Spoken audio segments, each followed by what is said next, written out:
Hey everyone, welcome back to Firsthand Globetrotting. I'm on my way to Melbourne, Florida for some sunshine and beaches.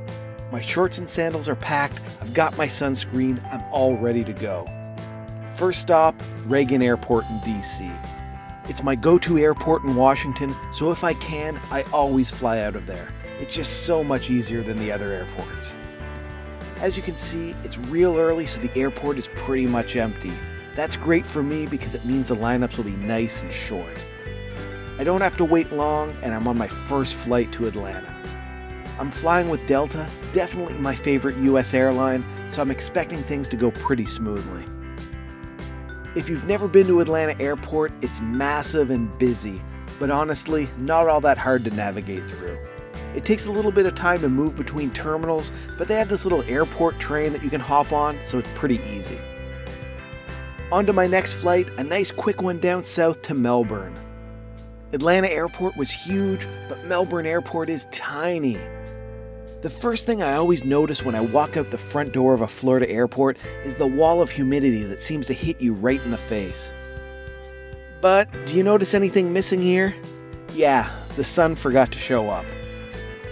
I really wasn't expecting clouds and rain in Florida, so this is a pretty big surprise. So, time to head to my hotel. It's beachfront, it looks nice, and it's right on the Atlantic Ocean.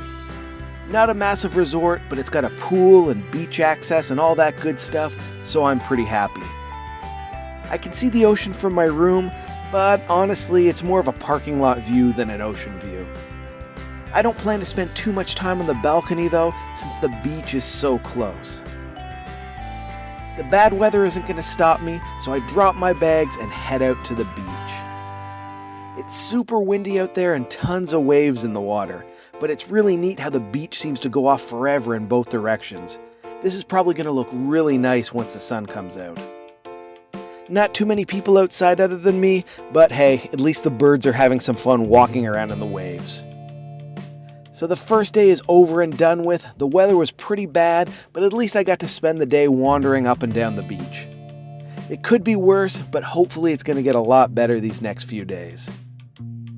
Well, on day 2, we still don't have any sun. But I'm back out there, more time spent exploring the beach, checking out the shells, and watching some coconuts roll around in the sand. I'm making the best of it. One thing I noticed is that every once in a while you see this little taped off area with some signs on them. It's where the sea turtles came up and laid their eggs, so hopefully in a little while we should see some tiny baby turtles popping out of the sand and crawling down to the water. At night, they make people keep their lights to a minimum so that the little turtles don't get confused or distracted.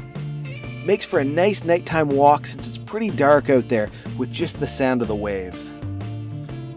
Day 3. And still no sun. Just like the last few days, more beach walking, more wind, little bits of rain, and not much else. But even though the weather's been bad, I've still been making sure to enjoy the coastal food while I'm here.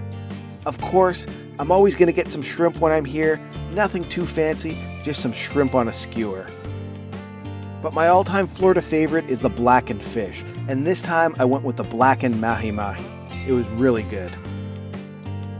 On to day 4, and can you believe it? My dreams have finally come true. The sun is out and shining. So of course, as soon as I get up, I'm outside and on the beach.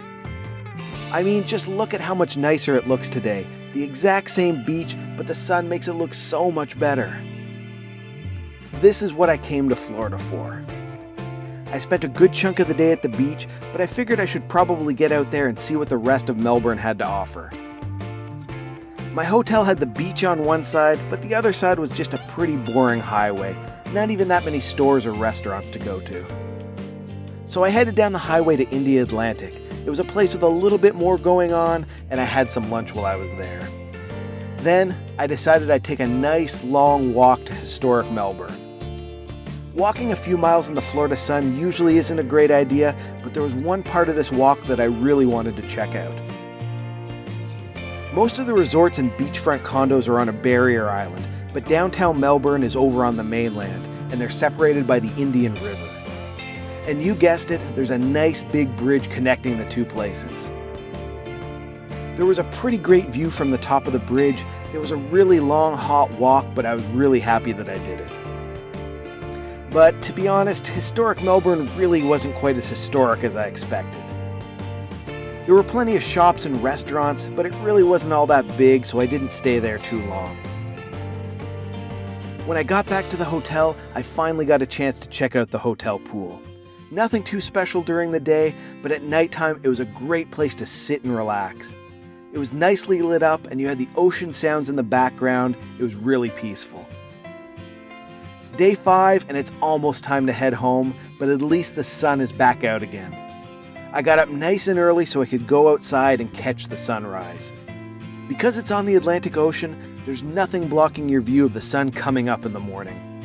It seemed like a pretty popular thing to do, lots of other people out there on the beach with me. It's not too often that you get to see the sun creeping up over the water with the waves hitting your feet and the sand between your toes. Definitely worth getting up a little early for.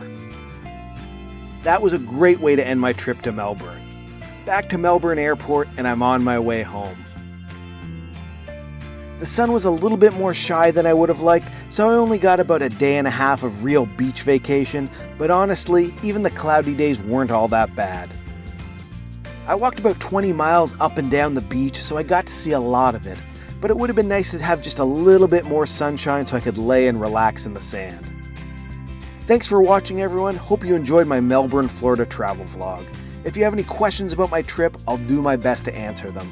Make sure to leave a comment, like the video, share it with your friends, and of course, click the subscribe button down below.